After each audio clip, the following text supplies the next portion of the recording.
If you've been going around the good old internet looking for the right podcast to fulfill your New York Yankees needs, well, I'll be the first to deliver the good news to you. You have found it. Here on Yapping Yankees with me, your host, Mike Scudero, you and I will be discussing the latest news, takes, and talk throughout the entire Yankee universe.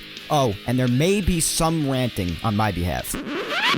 Yeah. Anyway, what do you say we get to it? Let's get to yapping! Well, hello there, my fellow Yankee fans, and welcome to episode 174 of the Yapping Yankees podcast, where we yap about the Yanks and nothing but those Yanks.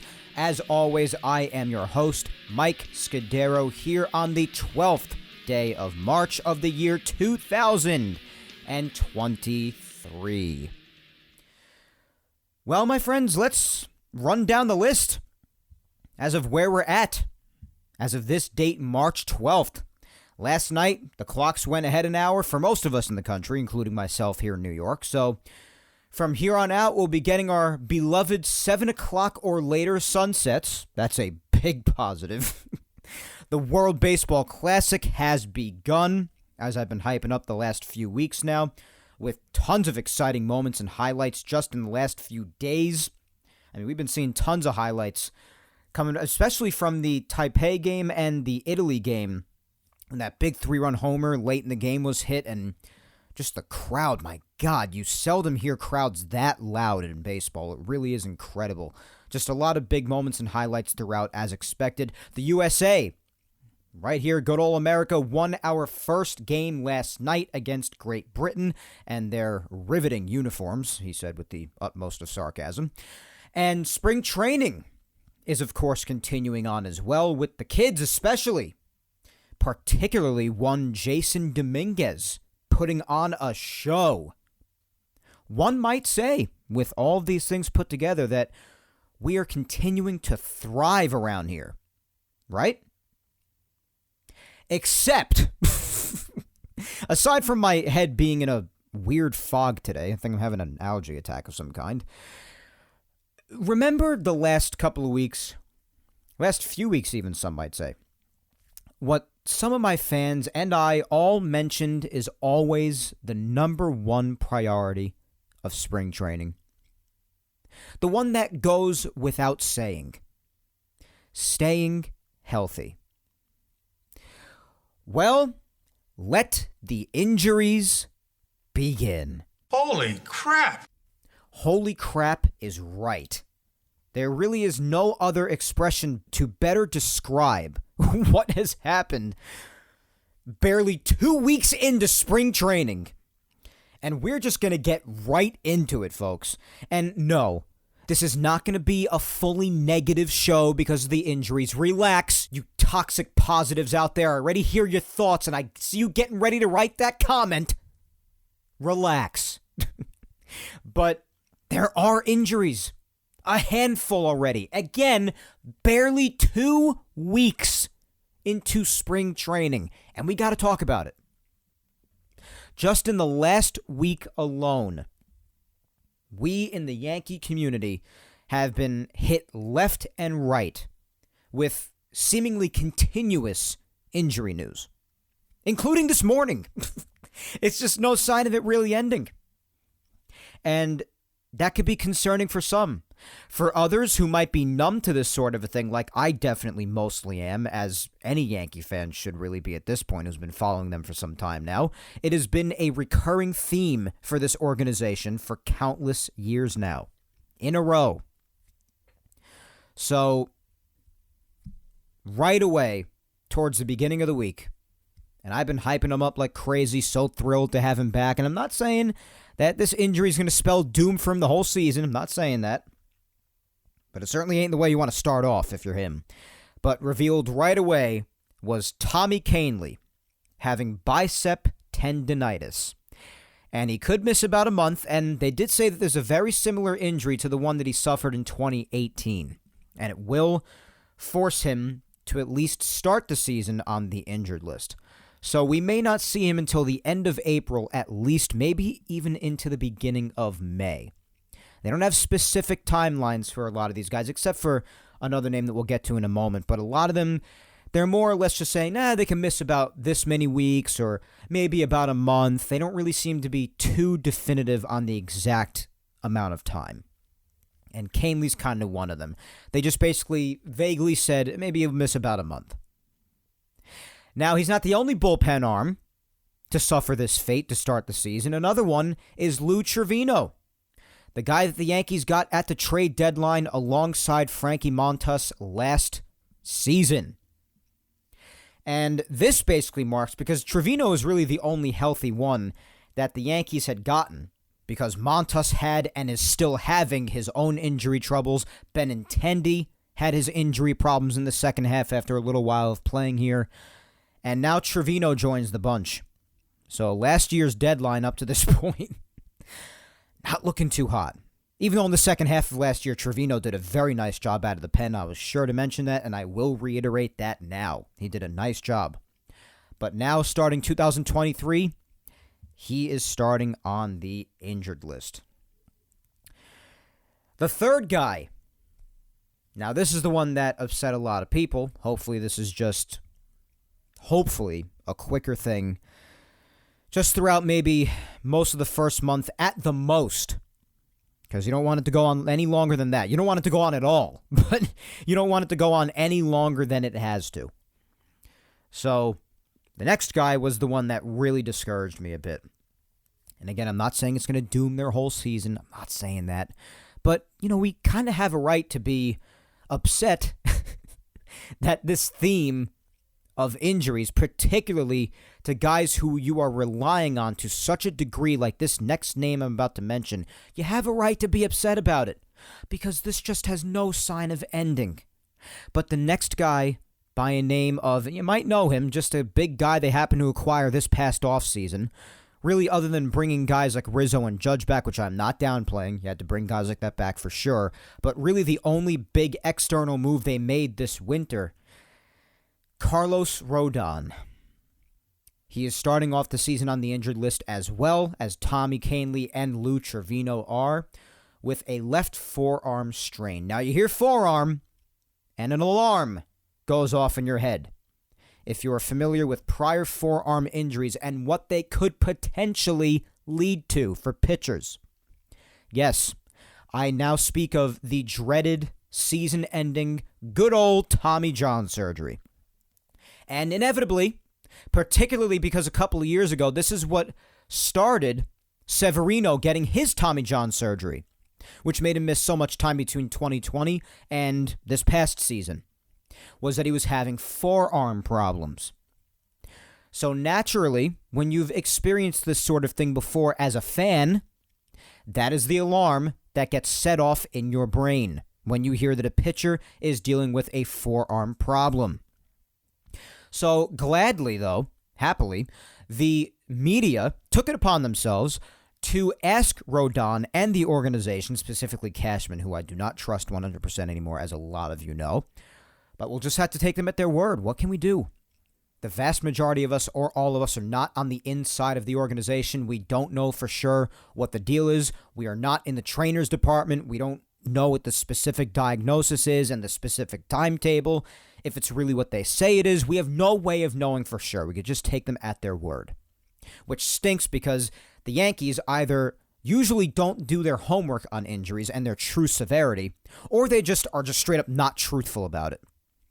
One or the other is true, maybe both in certain cases. So you got to take each thing you hear from them with a grain of salt at times. But both Rodon and Cashman reportedly claim that this is not Tommy John concern, that the UCL ligament, which is mainly what's repaired in Tommy John surgery, is not harmed. It's a forearm issue, and they hope that it's done some point in April and that he could see the pitcher's mound again, maybe even within the first month.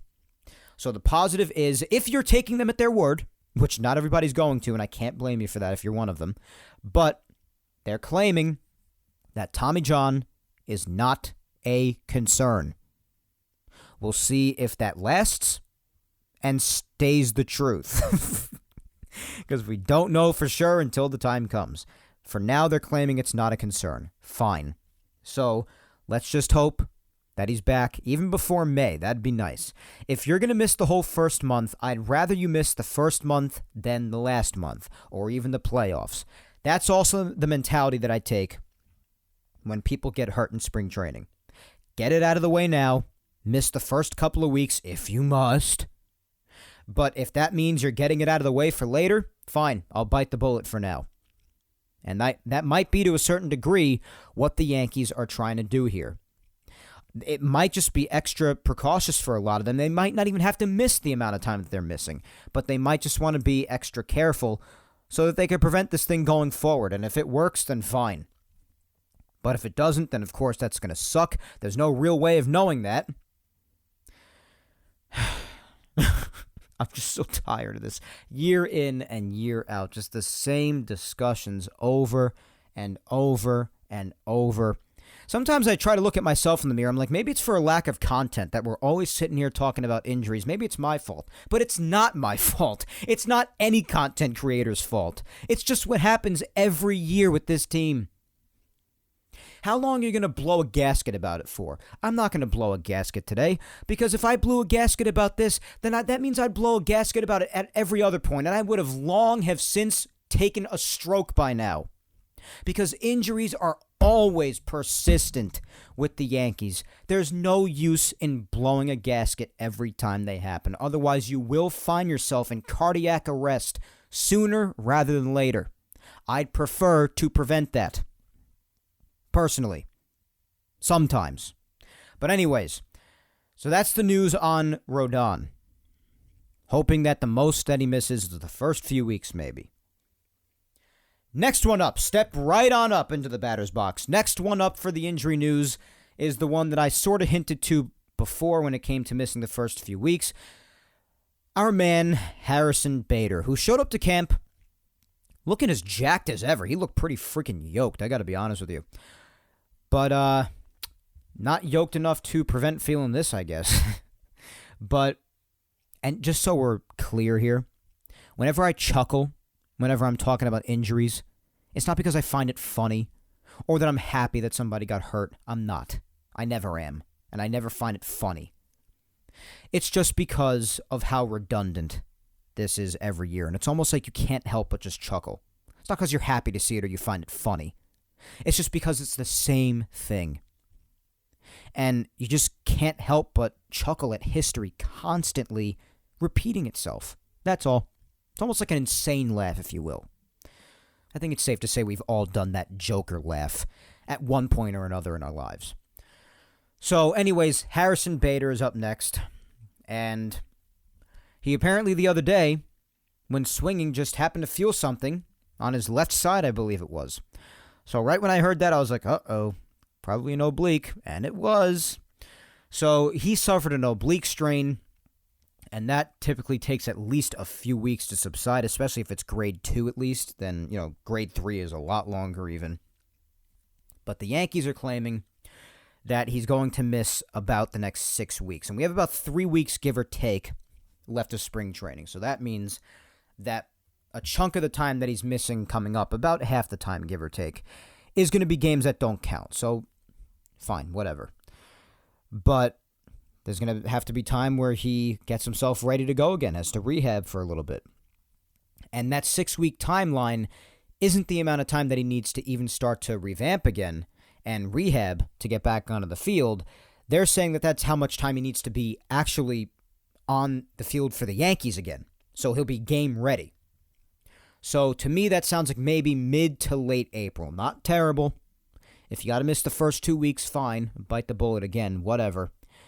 But it just stinks because Bader was having himself a nice spring. It was fun to watch him play, and now he's sidelined for a little while with an oblique strain. So that's 4 guys, 2 of them being bullpen arms. And Rodon obviously being a huge piece in that starting rotation, so that's a big hit, even if it is just a little while.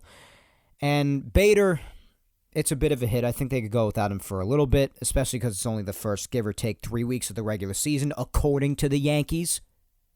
You always got to preface it with that. But 4 guys. And you thought that it was done at that this morning, but it wasn't. Fortunately, this next one I'm about to tell you about, though, according to the Yankees, again, gotta preface it with that every time. According to the Yankees, in asterisks, Anthony Rizzo.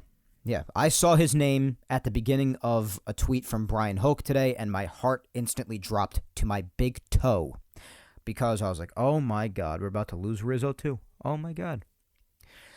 But it turns out that his back is bothering him again, like it was for so much of last season when he missed that chunk of time in the middle of the second half, give or take. Missed that whole bunch of time, where even guys like Oswaldo Cabrera were getting occasional looks at first base, just shifting people around, trying to make do. Well, it seems like the back is giving him trouble yet again, which the Yankees were even sounding a little iffy about when it comes to Rizzo heading into camp. And I guess, well, a week or two later, here you go. His back is already, apparently, according to Aaron Boone, and this is the exact word that he used, described his back as cranky. I tell you, the vocabulary that this organization uses to describe injuries is just remarkable. All these different kinds of words they come up with. Cranky. Well, you know something, Aaron? I'm feeling a bit cranky, too, over all this injury news. You know that? Can I be cranky, or is that just exclusive for injuries? But, again, according to the Yankees, he's expected to be back on as soon as Tuesday. So, and that's just 2 days away. So maybe just missing today, tomorrow, resting it out a little bit, seeing how it goes. But again, that's kind of how they took his back problems last year, just sort of day by day, seeing how he felt. And then before you knew it, he was out about a month. So, I don't know. I kind of hold my breath when it comes to Rizzo's back because with that, they seem to take a very much of a let's see how he wakes up the next day sort of approach and just see how he feels, which has me feeling uneasy. But they're claiming that he's just going to need until Tuesday. So hopefully, you hope that they're just being extra precautious about it, and hopefully he'll be fine by the time he starts playing again. Who knows? You hope. That's all you could do, is you just hope. Right? I mean, it really is all that you can do.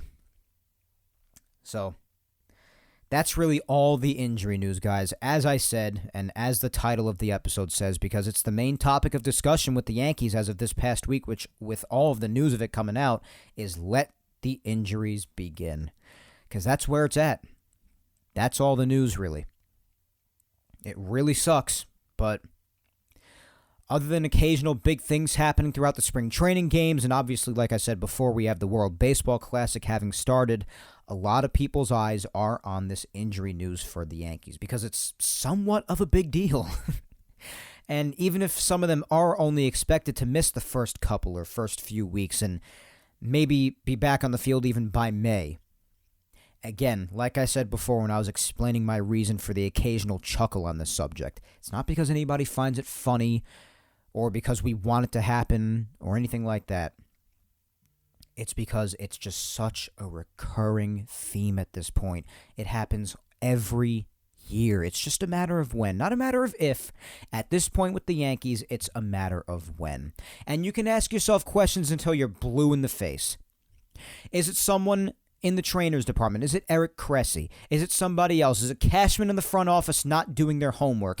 Are the players' bodies just made of glass? Could it be a little bit of both? Who knows, really, when you get down to it? I don't even think the Yankees themselves really know the answer to that question. Because if they did, I think they'd be able to prevent it at least a little bit more than they tend to. It just sucks to watch.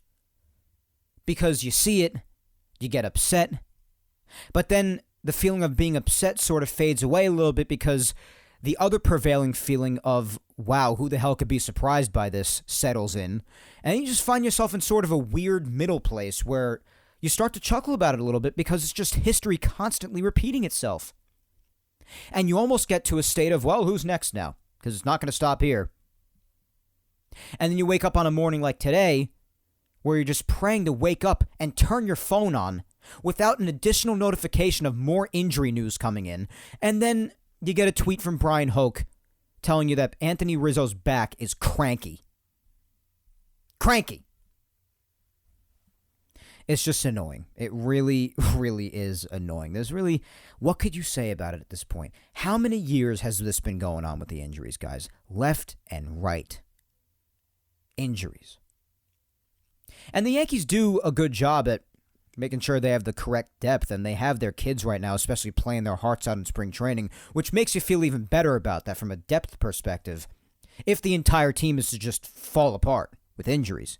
But you sign these guys to contracts, you trade for them, you expect them to be a big part of the team, and then when they get hurt, especially for when it's for significant time, it's frustrating as hell. And I can only imagine how frustrating it is for the player themselves having their body limit them like that when all they want to do is freaking play. I can only imagine. But from a fan's perspective, too, at the risk of sounding damn entitled, it's frustrating, too. You want to see the team win. And the best way to see that team win is seeing the guys out there who you expect to play and know of the best of talent. And then just see them get hurt left and right. Every year. Some more than others. But every year. It's just something that you come to expect with the Yankees. And you could accuse me of sounding negative like so many people love to when it comes to segments like this when talking about injuries or certain guys that you just know aren't going to rebound, but some people like to convince themselves that they will, such as Aaron Hicks. You see that drop ball again today? And it's not the only one that's happened this spring. This time he just let it fall right in front of him. Yet you still got people out there telling me that I'm crazy or that I'm being negative or toxic. If you don't acknowledge that these injuries are just a regular thing, or something as simple as the fact that guys like Aaron Hicks just are not good, at least not anymore, not for a few years now, you're either just not paying attention, don't want to face reality, or again, maybe a little bit of both. Either way, if you belong to either of those crowds, you gotta wake up. It's time to wake up. Because these are only themes that we have seen, not just last year, not just the year before, no. But plenty before that, too. Between not facing reality with certain players, being surprised about injuries. Like I said before, you could be upset about them. I'm upset about them. But being surprised. Or even coming after people for, being so upset that they're just venting their frustration about it. It's frustrating. It happens every year. Without end. And you expect people to just be okay with it? I'm sorry, it's just sort of it's completely an attack on you toxic positives out there. It is. I'm not trying to be negative, guys. I'm just telling you the truth. I don't come on here and talk about the Yankees, and I'm not a Yankee fan so that I could be negative about them. I hate being negative about the team. I tell you what's going on with the team, even if it is negative. And I hate talking about the negatives, but if it's what's going on, then that's what I'm going to talk about. Just like if something good is going on, I'm going to talk about it. If you're a true content creator, and in my opinion, a true fan, and if you don't agree with me, I'm not going to go out telling you that you're not a real fan, like some people are so quick to tell me. You could be whatever fan you want. There are all different kinds of fans in this world. And if you want to be your own kind of fan, then go ahead. I don't really care. But this is for the people who tell me what kind of fan that I should be, and anything otherwise is not a real fan. But the kind of fan that I am is the kind of fan who's not afraid to talk about something when it comes to the Yankees, whether it be positive or negative. And you shouldn't be afraid of it either.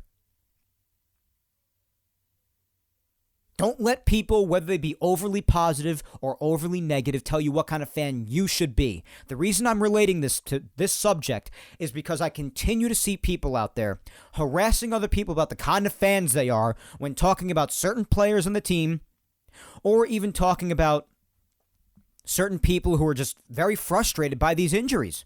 People have a right to be frustrated, guys.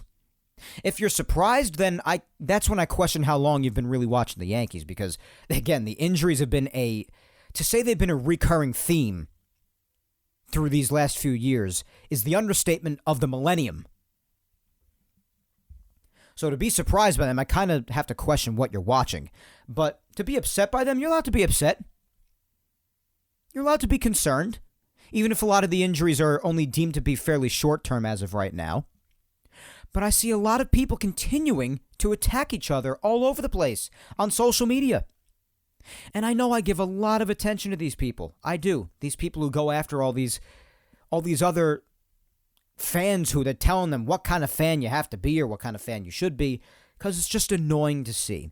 And it just so happens to, each week, have to do with the subject that we're talking about, injuries, a certain player.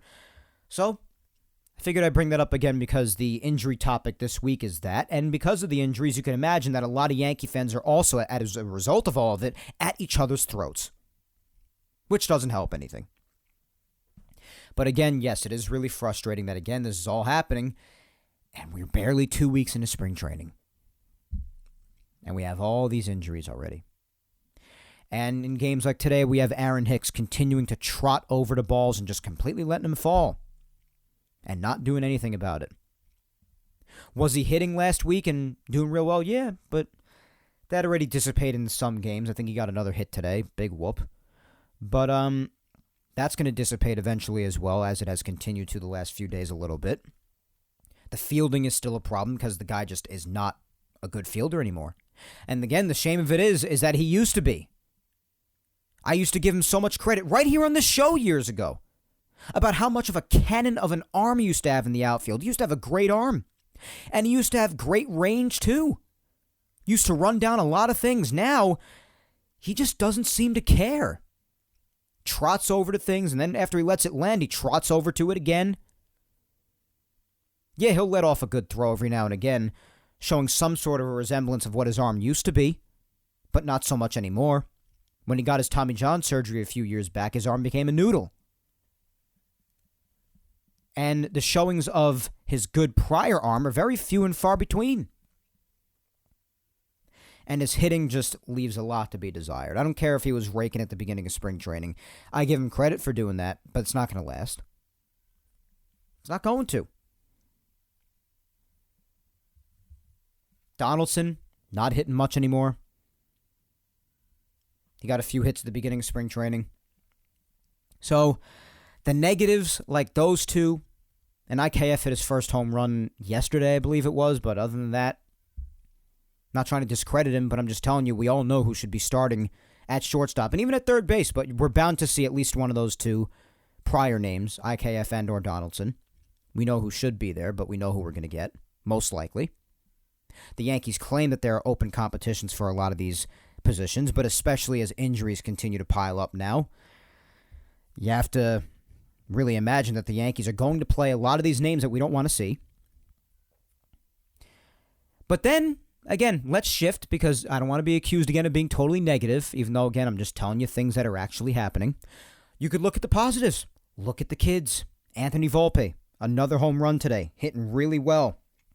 The fielding. He's dropped the ball here or there, but again, the kid's 21. He's still learning. Other than that, he's still shown some fine defensive plays. He's looking good with the bat. Oswaldo's still doing his thing. If you want to see any other names mentioned, a lot of the kids that I mentioned last week, like Willie Calhoun, he was still doing pretty good heading into this past week. Rafael Ortega, I know he's not necessarily a kid, he's 31 years old, but a lot of people have been throwing his name around. I mentioned him last week because he was doing very well both in the outfield and with the bat. He continues to do that as well. As of this past week, played in today's game again, and people are throwing his name around as a potential outfield option, at least as an option off the bench to start the season, particularly with the injury to Bader, because you're down an outfielder now. And he's still doing a nice job. I'm still very impressed with the Chaparro kid. I really like how he continues to do. And then, of course, the man that we all have to mention, because he is having one of, if not the best spring of any Yankee just about. The man whose nickname refers to someone who is not of this world is definitely playing out of this world in spring training. And I still think it's 100% that he does not make the opening day roster. But that does not mean he's not opening eyeballs, and that doesn't mean that I wouldn't want him to make the opening day roster and that a lot of other people wouldn't want him to make the opening day roster, because as a matter of fact, he's making a lot of people want him to make the opening day roster as a potential outfield option, at least off the bench, at least. And that is the Martian, Jason Dominguez. And not only is he playing like the Martian, he's also playing like an absolute demon. Have you seen this guy lately? The home runs that he is hitting. Started off the spring with his first home run from the right side of the plate, which is actually considered to be his weaker side, and now lately he has showed us his stronger side. He has put it on display. Last couple of home runs he's hit have been from the left side, and they have been tank jobs, including another one hit yesterday against the Phillies to tie the game at 3 at the time. My God. He's shown some nice looks with the glove in the outfield as well. So that's convincing, and the bat has been more than convincing. It entirely speaks for itself. He is batting over 400 so far, and he has also gone deep 4 times already, 9 RBIs. He's doing it. He's doing very nicely this spring. And again, just want to remind, I'm always talking about how Peraza's still very young, Volpe's still very young at 21, but Dominguez is even younger. He's only 20. And a lot of people have said, "Oh, what if that's not his true age?" I wouldn't really hesitate to believe that claim, because he does look like he is much more mature and built like someone who is over 20 years old. But I mean, he's only 20. So he's showing some fantastic potential, to say the least. So he's opening a lot of eyes. He has been so much fun to watch. Again, he is playing like an absolute demon. Relentless. The talent is off the charts. And showings like this really do nothing but make you so excited for what's ahead. And again, you don't want to get too far ahead of yourselves, whether it be something negative or positive, because it is just spring training, I know, and I always try to keep myself grounded with that. But you can't deny something really fun when you see it. And Jason Dominguez has been really, really fun.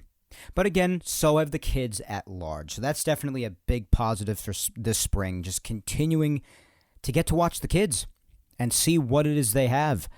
And unfortunately, I still believe that most of, or maybe even all of them, are not going to make the opening day roster. I think some inevitably will, like Oswaldo Cabrera, because his versatility is so important. I believe the Yankees will fight to get him into the lineup any way they can and have him cover whoever they need covered. And I do think that Oswald Peraza will probably make the roster. But I just think guys, unfortunately, like Volpe and Dominguez, especially because Dominguez hasn't even seen AAA yet, but he's even seen very little of AA. But I do think that they're going to want guys like Volpe and Dominguez down in the minors to develop a little bit more.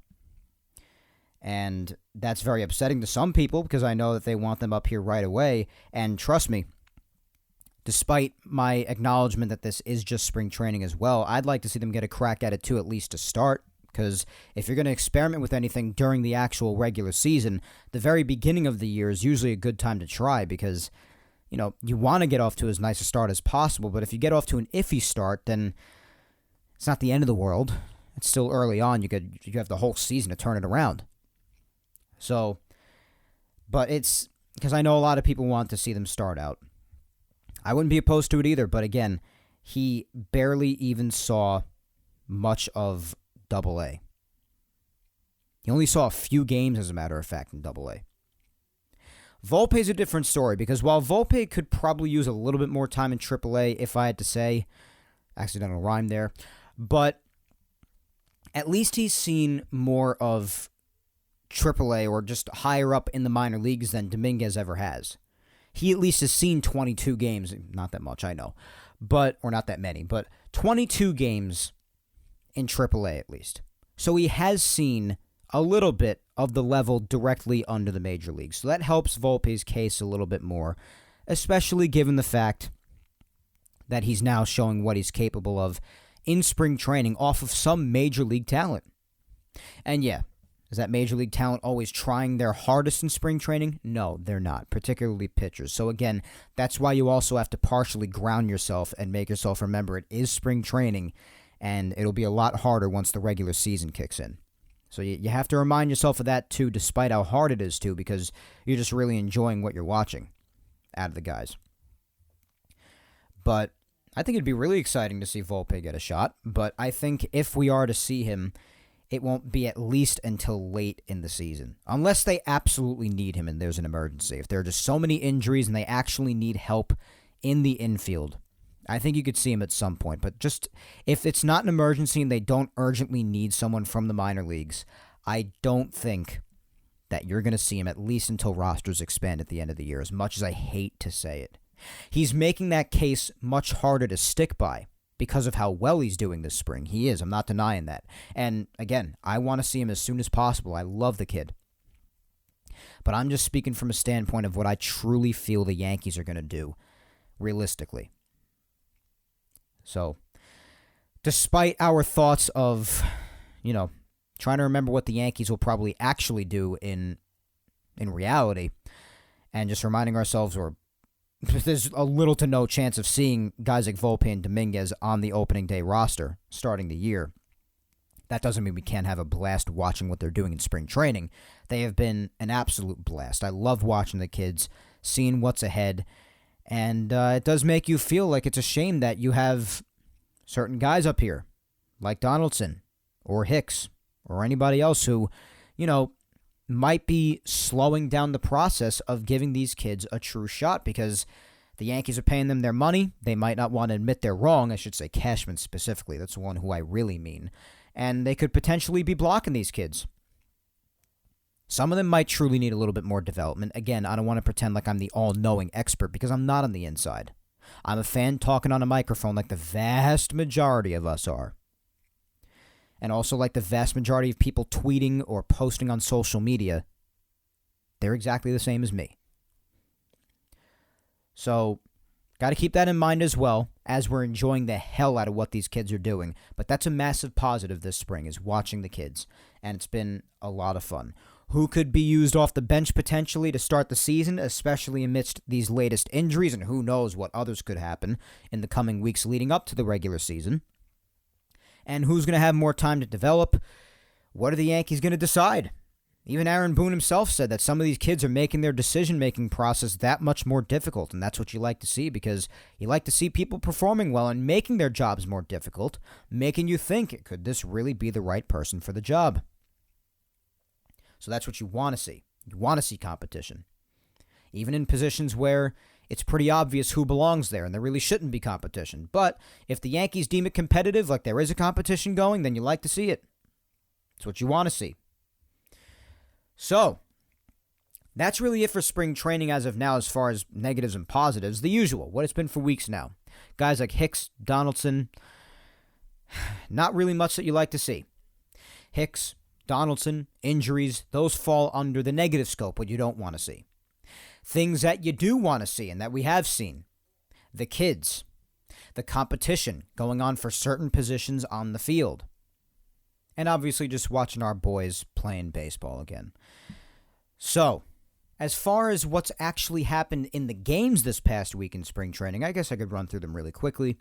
Obviously, I don't do any sort of in-depth recapping like I do during the regular season usually, although I'm probably going to speed up that recapping a little bit too because some days it would drag on really, unless it's a really important game. But, I'll just fly right through these because, again, it's spring training, doesn't count. So we go back to last Monday if you want to talk about the games really quick because last Sunday's game had ended when we spoke on last week's episode. But Monday, the Yankees took on the Pirates again. And starting this game was Domingo Germán. Looked really good. 3 innings, shutout baseball, 4 strikeouts. Looked really good in this start.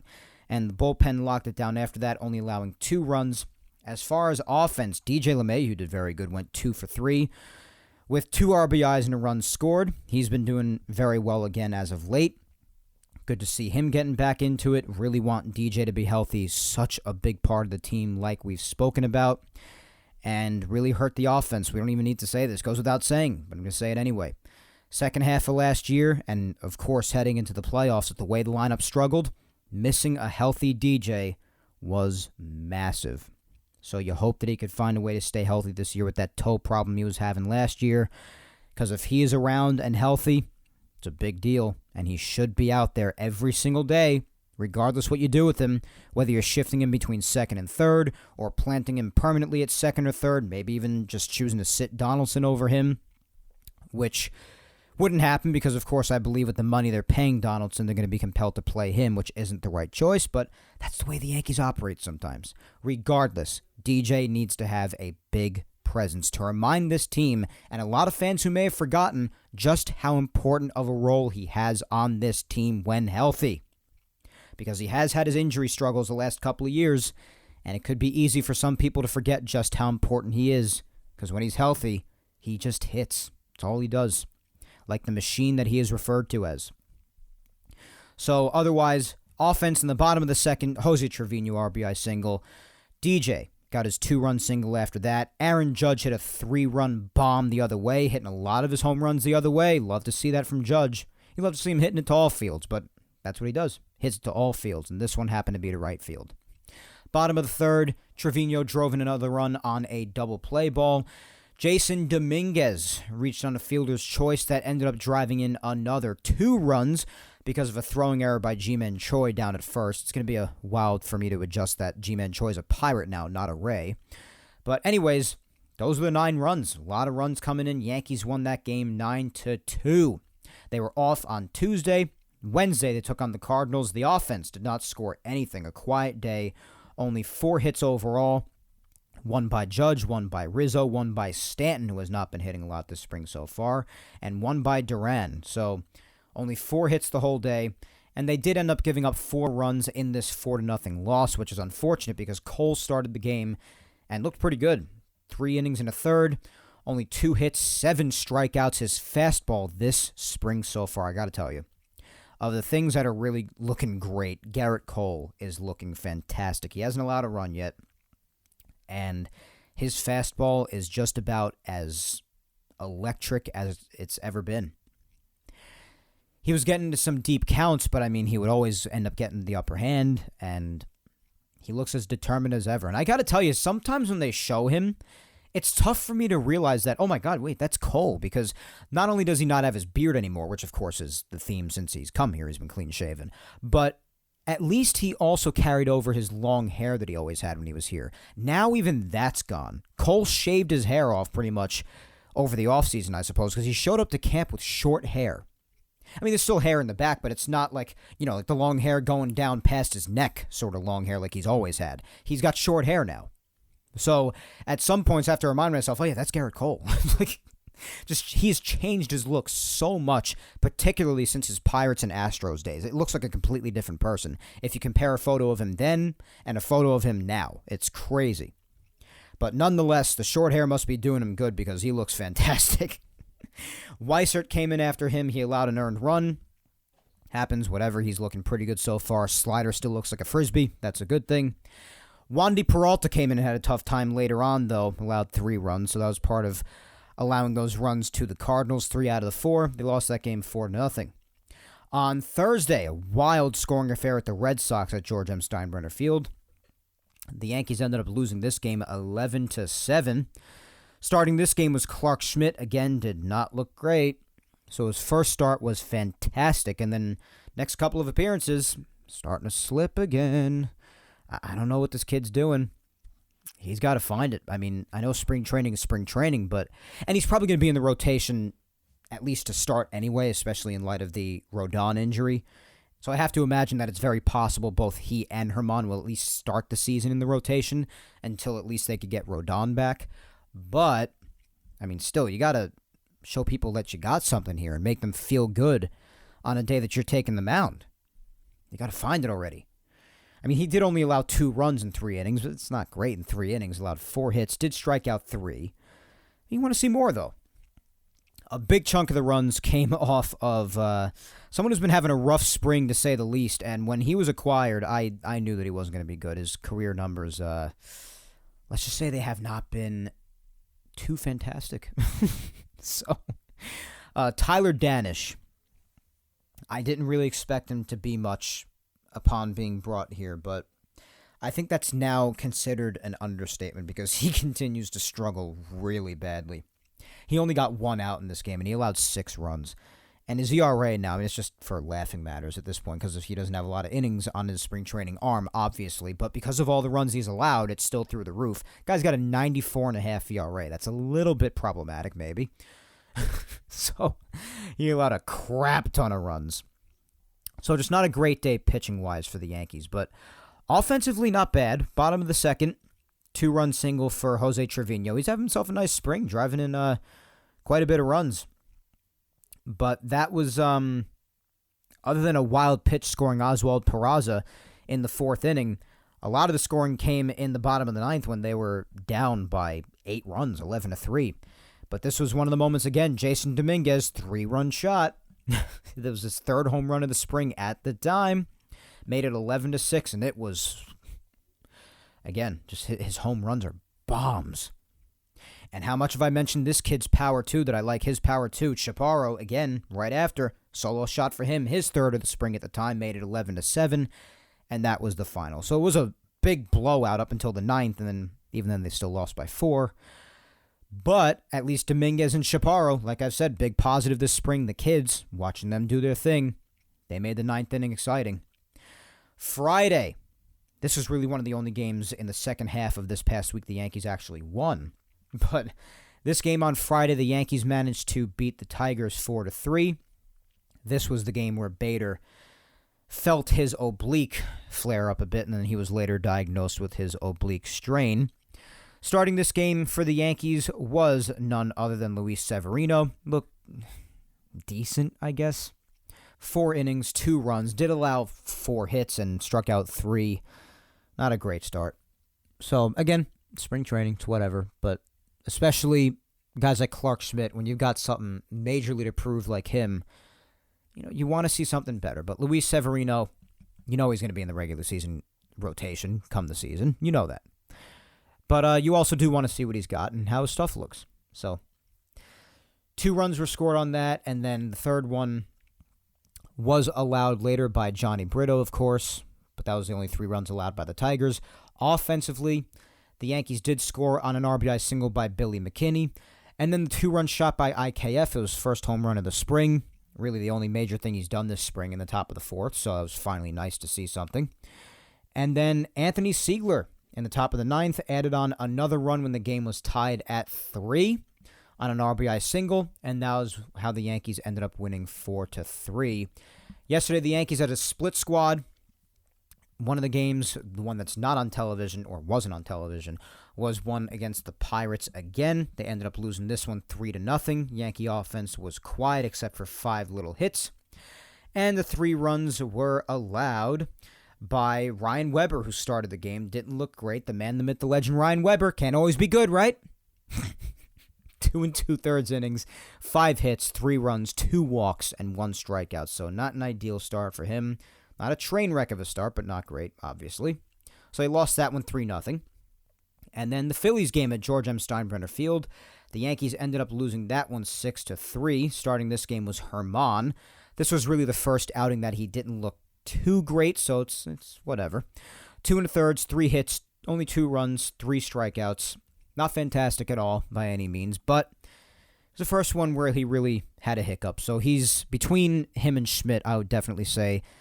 As anticipated, I hoped it would be the opposite, but I even said this at the start of spring training, that no matter how much we don't like him on a personal basis, that Herman is probably the on-field better option.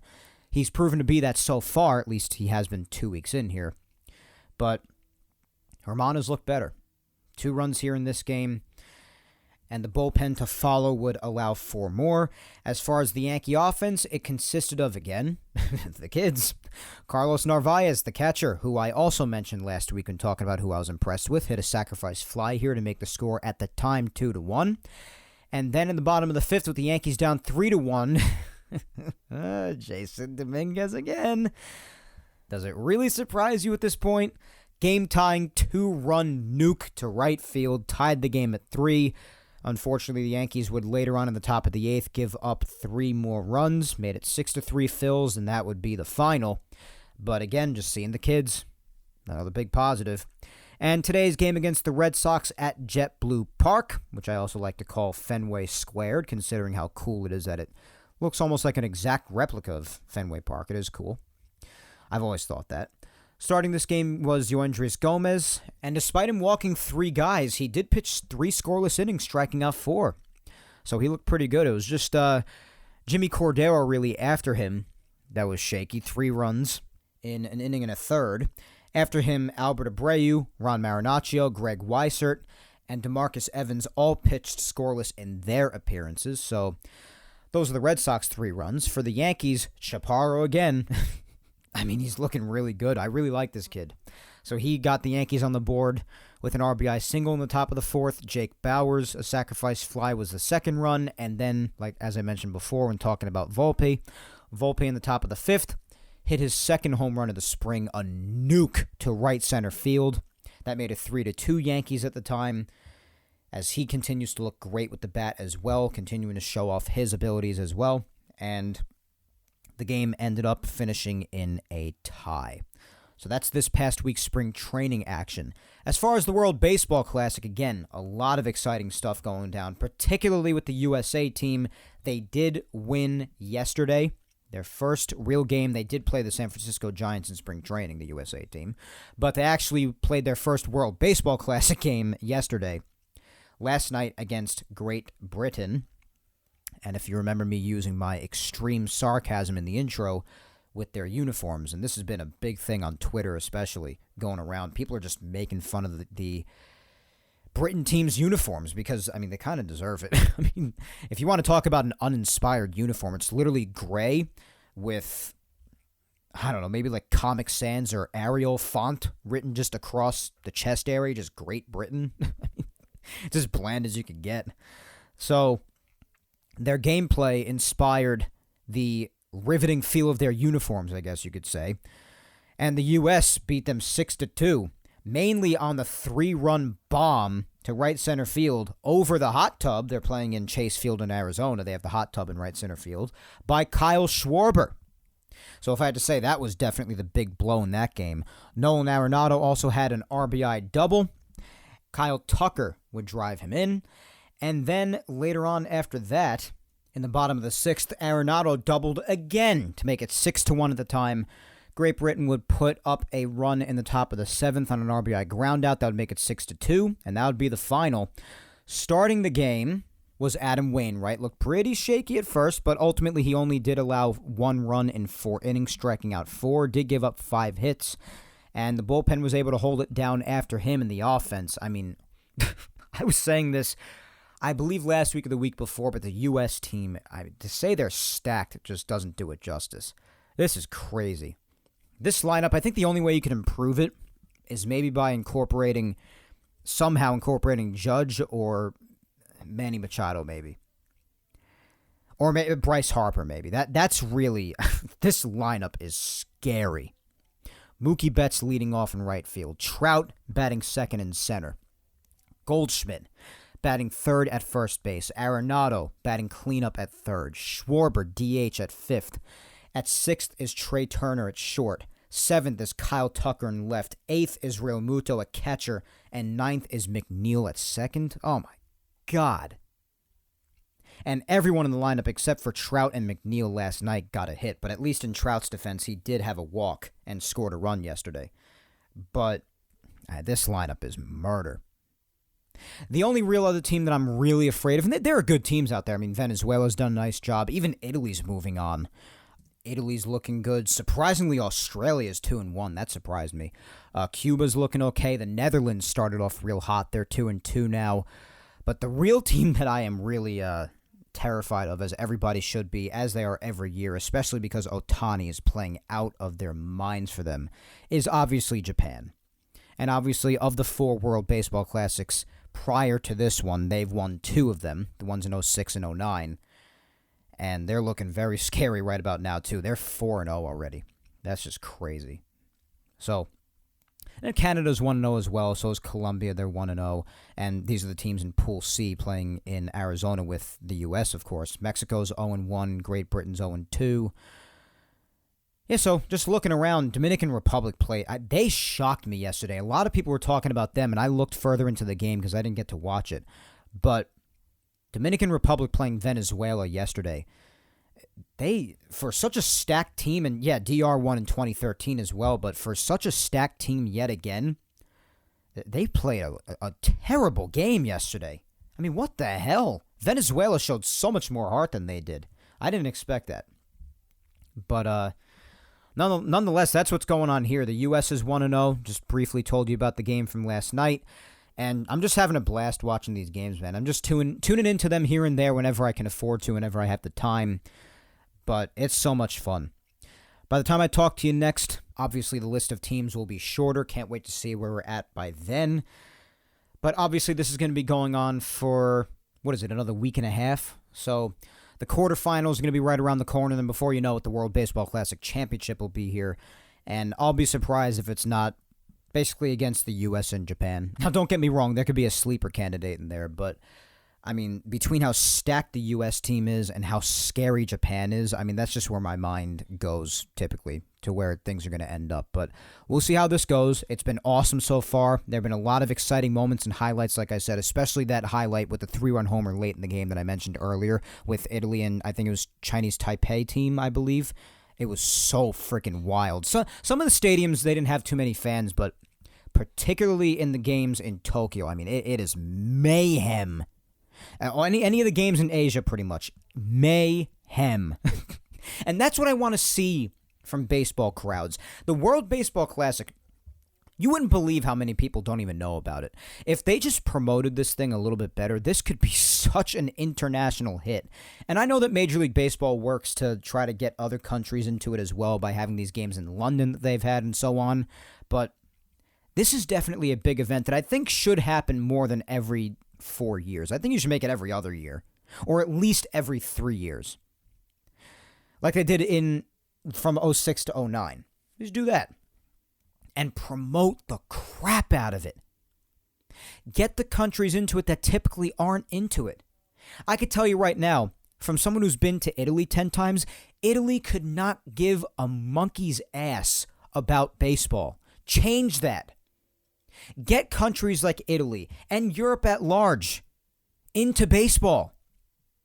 Countries like Japan and others like Dominican Republic, Venezuela, Puerto Rico, or Cuba, places like this are already into baseball. And of course, America, it goes without saying. But a lot of Europe and a lot of other places around the world, they don't care about it a fraction as much as countries like Japan, America, Puerto Rico, DR, Cuba, Venezuela, even Korea, South Korea. They don't care about it nearly as much as all of these countries. Promote the crap out of this thing and get them into it. Make this thing a monstrous event. I mean, I think with a lot of people it already is, but you can make it even better. It has so much potential. And the people who are into it a lot, like myself, I love the World Baseball Classic. I think it's so fun. It could just be humongous, even bigger. Just promote it better. Even here. Because you wouldn't believe how many baseball fans I've spoken to. Even Yankee fans. Like, I've had some people ask me, hey, Mike, where's Glaber been in the Yankee lineup in spring training lately? Well, he's playing in the World Baseball Classic. He's playing for Venezuela right now. That's where he is. Hey, where's Higashioka been? He's with the U.S. team. Where's Jonathan Loaizaga been? He's with Nicaragua. It's cool. It's awesome. But you have so many people not knowing about it. Change that. Major League Baseball, paired with a lot of the other countries like Japan, for instance, they have the capability to promote this thing ridiculously. Do it. It's so great. It's so much fun. I just love watching highlights from the other games, too, that I obviously don't get a chance to watch. I don't have the time to watch all of them. I don't think much of anybody does unless you have no life, which God bless you. But I watch as much as I can, and I definitely keep track with as many highlights as I can if I can't watch it. And it's so great. It is so great. And by the time this episode comes out, I believe this game will be in the middle of happening, but the U.S. does have another game tonight. I'm just looking at the schedule for today. And at the top, it's Japan and Australia. I tell you, Japan has convincingly won like all their games. Convincingly. They haven't just won. I feel like half of them, at least, of the 4 so far, they've won by double digits. I mean, they are just a juggernaut. They really are. So they beat Australia. Italy beat the Netherlands earlier today. Israel beat Nicaragua. Let's see what other scores are coming across here. Let me see. Oh, my boy Johnny Lowe took the L for that Nicaragua loss today. That stinks. Canada. Wow. Look at this final. I didn't even see this yet. Canada beat Great Britain today 18-8 in 7 innings. Good Lord. That's crazy. And right now, at the time I'm recording, it's around 7:30 at night. Puerto Rico is playing Venezuela, and Venezuela in the top of the first, they just started. They jumped out to a 4-0 lead. Wow. That's wild. Anthony Santander apparently hit a 3-run shot. Wow. Look at Venezuela go. Good for them. Yeah, and then after this is done, then it's the U.S. game at 10 o'clock. They are going to be facing Mexico, and Mexico right now is 0-1. USA is 1-0. The USA has Nick Martinez pitching, and going for Mexico's Patrick Sandoval. So we'll see who gets the best of that one. I think the U.S. will be 2-0 after tonight. And then after that, at 11, we've got the Czech Republic against Australia. As far as the rest going forward with the U.S., as far as games are concerned, as far as we know, as of now, tomorrow, USA will be playing Canada at 10 o'clock, tomorrow the 13th. And then no game right now as of the 14th. The 15th, they're in line to play Colombia, and so on and so forth. We'll see what happens after that. And then, honestly, at that point, the World Baseball Classic is within a week of being over. So it flies right by. So just enjoy it while you can. So that's what's doing with that. So spring training, World Baseball Classic, injuries, individual players. We've gone over it all, pretty much anything worth talking about. A lot to fit in now that baseball is back, of course, and you got all this action going on during spring training time. You gotta love it. The more baseball, the better.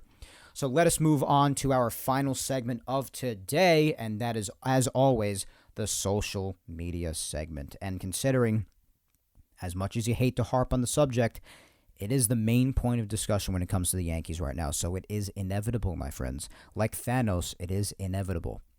So it is about injuries, because it's a legitimate state of what the Yankees are dealing with right now. You got to talk about it. It is an open-ended question this week, and the question is, on a scale of 1 to 10, how concerned are these early injuries making you this early on? And to give your thoughts below, and of course I'll read as many as I can on the episode. Now, I basically gave my input before on how I feel about the injuries. If you just re-listen to the whole first part of the show, except I didn't give a definitive number on the scale of 1 to 10.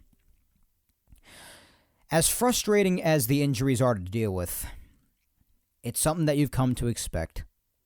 Some may even say that you just don't feel anything if you're a Yankee fan whenever these happen anymore, no matter how severe they are. You're just sort of numb to it, I guess. So that helps to bring the concern scale down. But considering the certain names that could be involved, the severity of the injuries, and the frustration over how this never seems to end, that could bring it up a bit. So with all of these things balanced out for me, given what's been going on this past week, only about, again, 2 weeks into spring training, I'd say my concern is around a 5. I'll say that.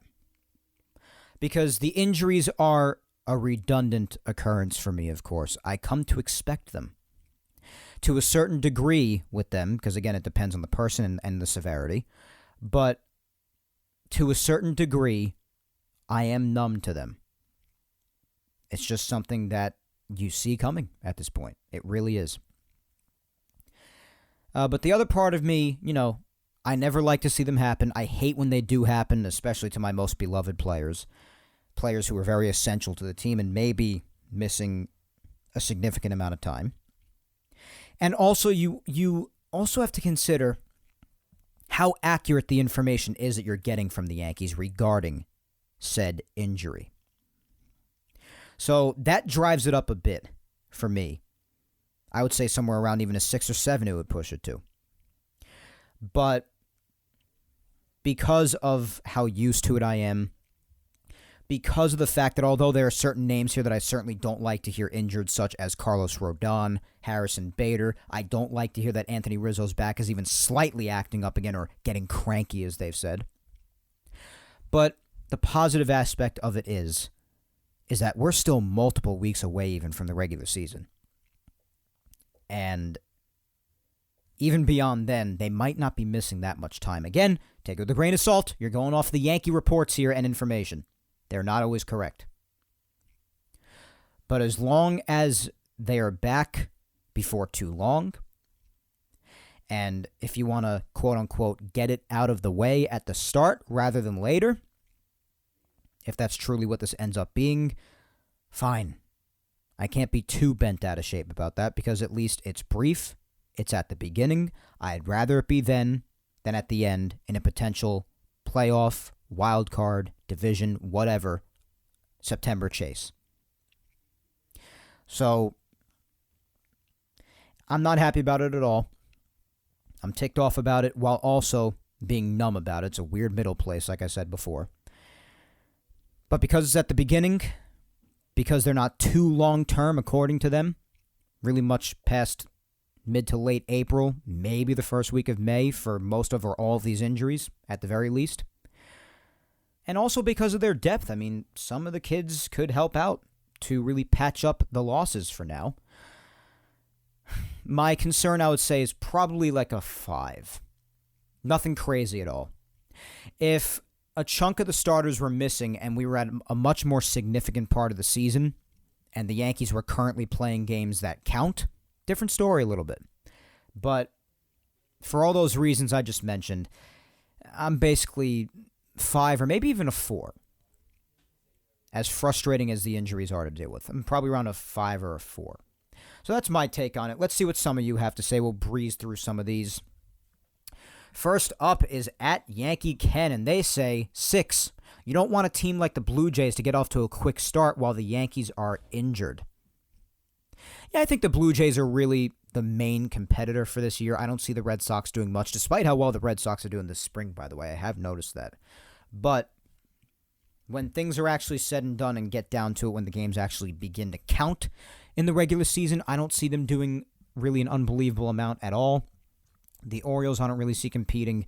The Rays, I think they'll find a way to somewhat be in it like usual, but I don't see them doing anything really crazy.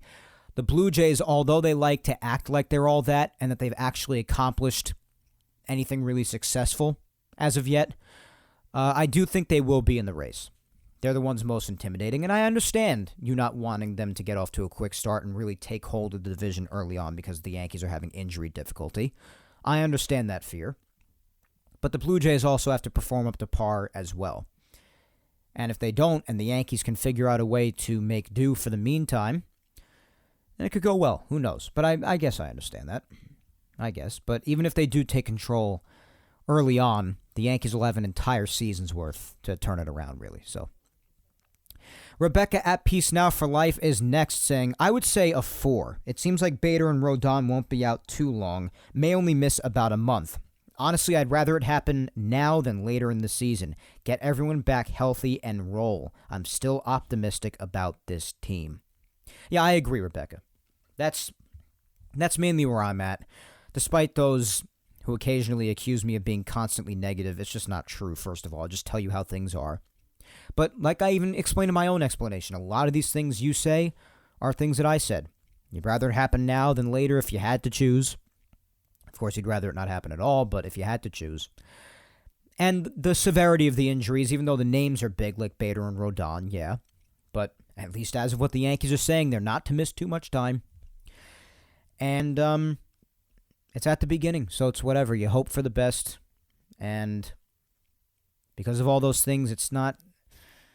My personal number can't be too high. It just can't be. Next is at Yankees Gabba Gab saying, not concerned because it is so early. Yeah, like I said, it also, a big factor of it depends on when it happens. Definitely. Next is at Ash Chach, is it? Chach? Saying 0, because I knew the team would suck and the injuries shall pile up. Same old song and dance. Listen, I certainly have my couple of negative aspects about the team, but I'm not going to go so far as to say that they're going to suck. Because even though I do have my negative aspects, even when talking about the team, I even myself admit that they're going to have a good regular season because they have a good regular season every year. What happens after that is the problem. So, and as of now, in this time of the regular season, particularly early on, these injuries are not said to be too severe. So I understand the low rating, but not the reason for your low rating, because I don't think the team's going to suck. But the injuries piling up, yeah, that is the same old song and dance. You're right about that. I can't refute that because it's what happens every year. I'd just be denying the truth. At From Dave Till Dawn, saying 10, because knowing how this team has been the past few years, those injuries are just the start. Well, because of the other circumstances, I can't possibly make my personal grade that high, but I understand making it high for that reason. The fact of how often they happen and how long they've been happening for. So I understand that if you think that this is just the beginning and you're really pessimistic about them going forward. I get it, because I can't blame people. I can blame people for being surprised that they're happening because, again, that's just like, well, what team have you been watching the last few years? All they do is get hurt. But for those just being like, here we go, this is just the beginning, I can't really blame them because that's been the name of the injuries. They've been so bad without any sign of stopping. Can't really blame them. You can't. At Baseball Tzar saying, I'm not concerned at all. Better now than in October. And timing's a big thing for all you guys. I didn't mention that as a factor. I get it. At Laura_iSmut, my good friend Laura says, 5. We're used to it by now with how they've occurred the last few seasons, but it still sucks nevertheless. It definitely does. Absolutely. At Chicky DC says 27. Wow, so the amount of championships the Yankees have? Is that a coincidence or what? At NYY Sports Fan 96 says 5. We should be used to it by now. That we are. It's not something you should have to get used to or would want to get used to, but we are. At MD Nelly says 0. It's like a broken record anyway, so we should be numb to it by now. A lot of these replies with that are similar. There you go. At P. Giuliano 89 says, not so concerned about Bader because I like Ortega a lot in terms of a lefty contact bat. As for Rodon, I'm very, very concerned this may linger or turn into a bigger problem later. Yanks need their pitching to not be good, but elite if they plan on beating Houston. Well, Bader and Ortega, yeah, I did mention, and this is part of that, when I mentioned before that a lot of people are talking about Ortega at least as a temporary solution for the possible outfield dilemma with Bader going down. But yeah, Ortega looks really good. He is a lefty contact bat, that's right. But, so I understand, I guess, not very concerned in that aspect, but I understand the concern over Rodon because, of course, you acquired in this past offseason because you want to bolster the rotation, and he is definitely a man to do that. Especially amongst all the options that were available this past offseason, he was probably amongst the best, if not the best. So you're concerned about him and relieved that he might only miss about the first few weeks, but you're not wrong. A lot of injuries like this, they can tend to turn into bigger problems, so I can't refute that. And as far as the pitching needing to be elite to beat Houston, the problem with that is that if you want to use this past playoff series against Houston as an example, the pitching was really good. It was really good. Not just good, really good. The main problem was the bats. And that's what has a lot of people uncomfortable. Because a lot of people like myself, with the exception of acknowledging that people like DJ might be coming back healthy to start 2023, but especially in light of all these injuries, a lot of the aspects of the offense are the same as last year that got their asses handed to them. And that's scary for a lot of people, and I acknowledge that fear. You can't refute that when it comes to the lineup. Yeah, did they bring back Judge and Rizzo? Necessary names to bring back, and credit to the Yankees for getting that done, yes. But at the end of the day, they were returning names. They were here already. So, I understand what you're saying. I really do. So I understand having confidence in Ortega. We'll see what happens with that. We'll see if Bader really is back after just maybe 2 or 3 weeks into the regular season. If that's the case, then fine. I think the Yankees can live with that. But yeah, I understand the concern, particularly with Rodon. At Redbone, Tiki Kaya says, same as every other year, Hal and Cashman should be prepared for the slew of injuries the organization suffers and have quality depth.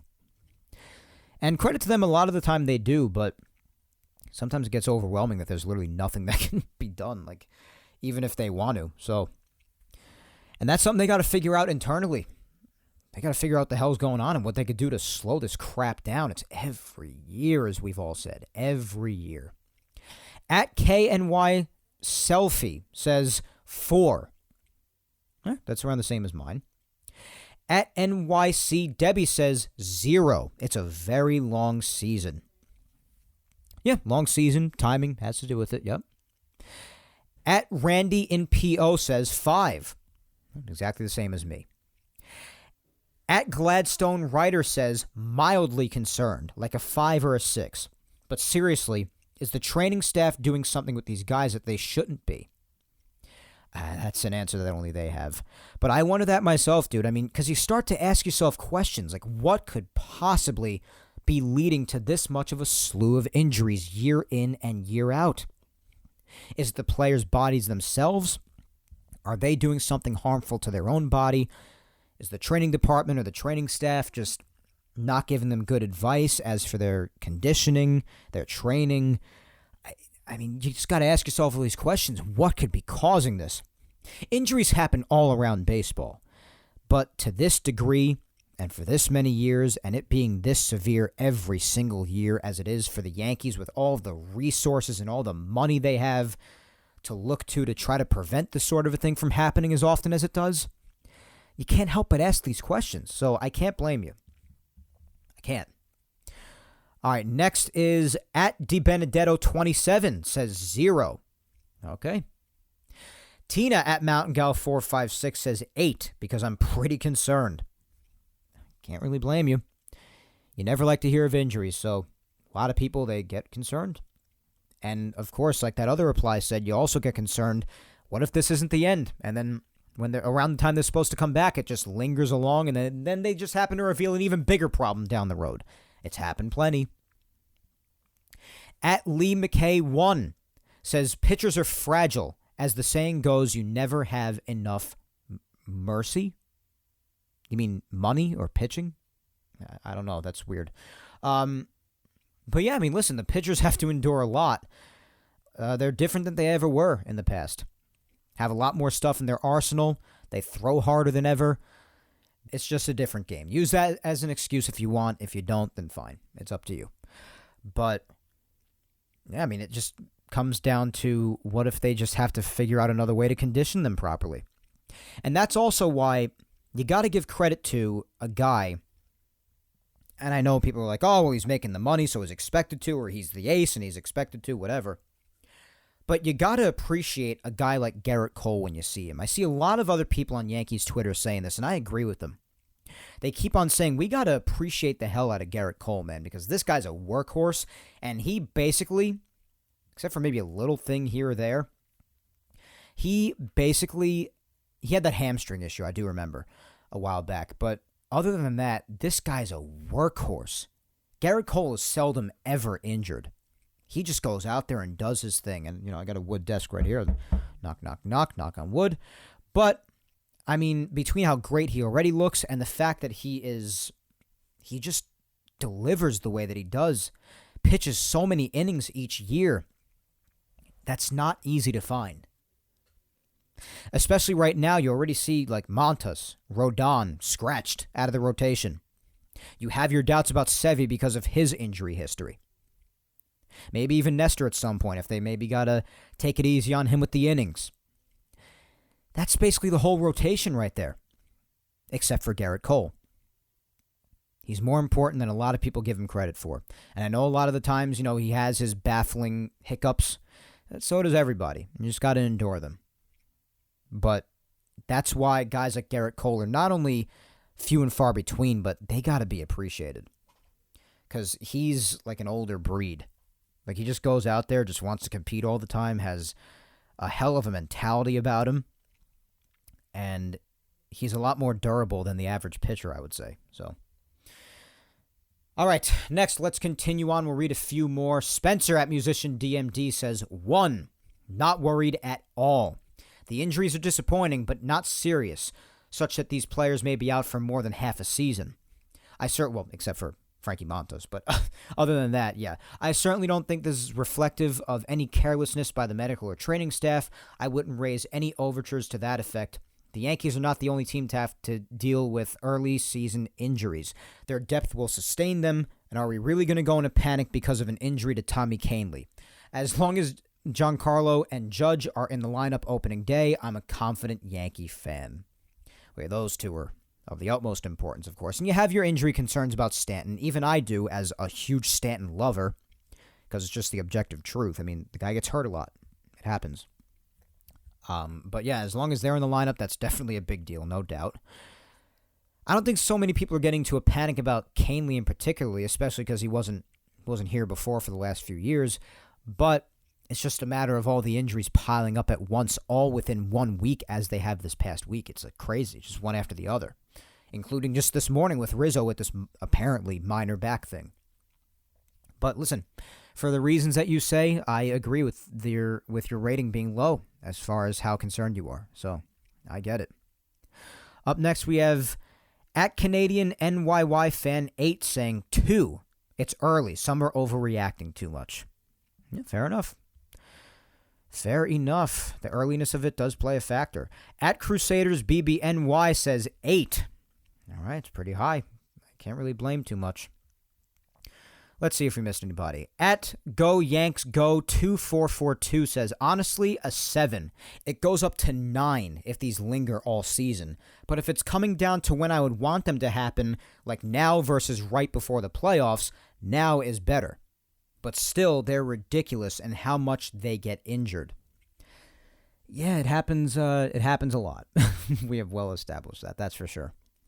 But yeah, if they linger throughout the season, especially to big or even bigger names, and yeah, that's when the concern gets higher, obviously.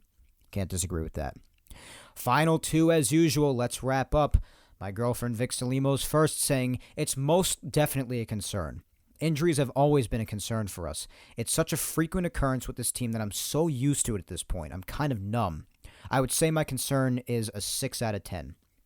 I just hope for a good season despite everything.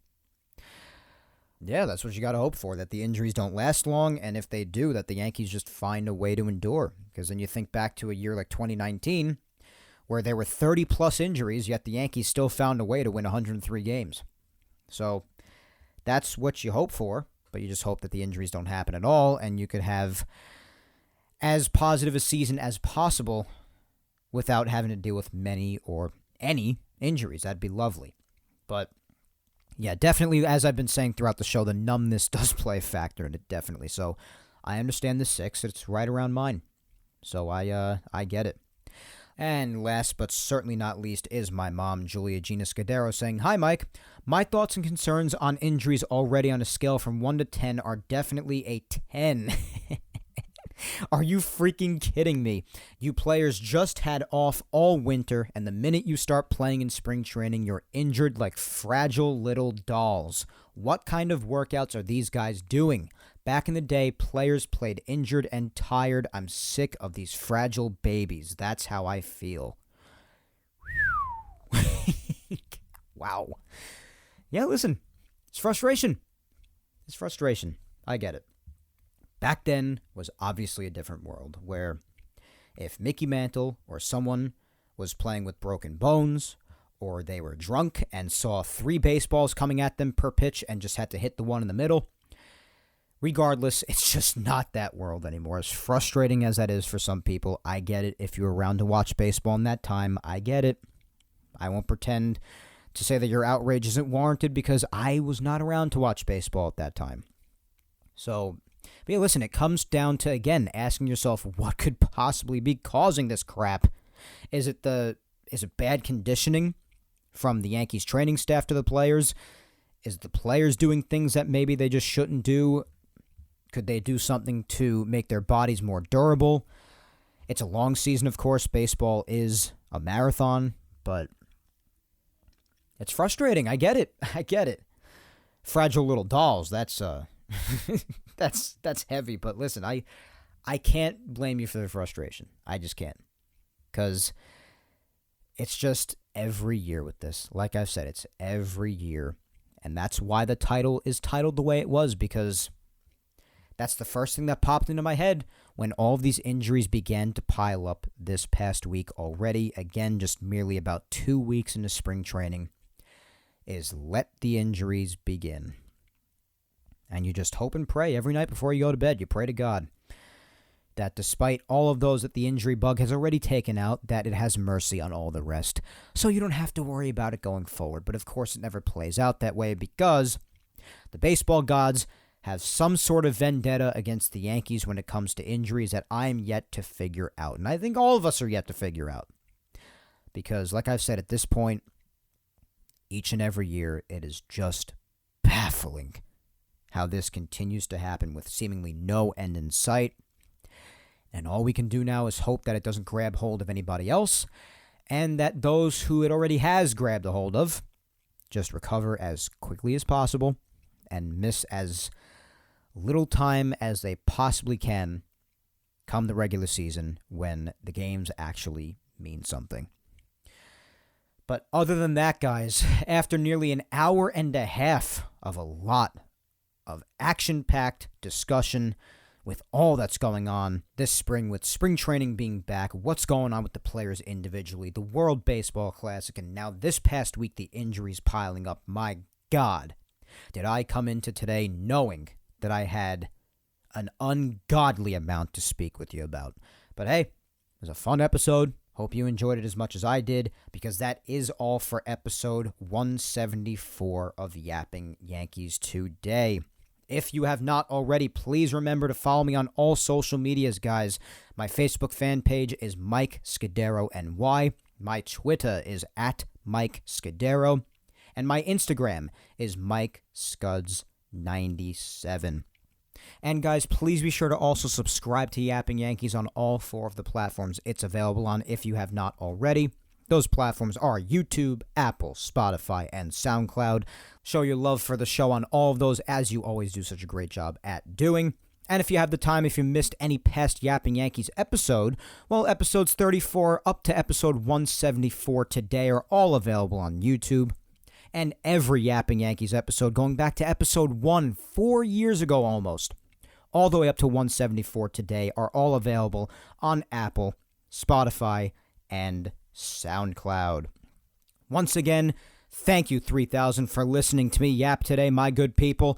I have been your host, Mike Scudero, as always, and I will talk to you next Sunday again, March 19th, when I come at you with episode 175 of Yapping Yankees. But until then, guys, you know the deal. Hang in there, be patient, stay safe, look out for your loved ones, go ahead and kick life's ass this week.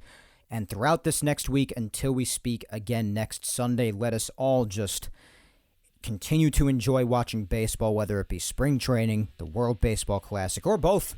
I'm watching both. I don't know what you're up to. And let's just continue to endure and weather the storm that is known as Yankee injuries, and just pray that it doesn't grab a hold of anybody else, and that those that it already has, that they just recover ASAP. But obviously, as always, otherwise, just continue to enjoy baseball, and let's go Yanks. And for the World Baseball Classic, for me at least, let's go Team USA. Talk to you next Sunday, guys. Take care.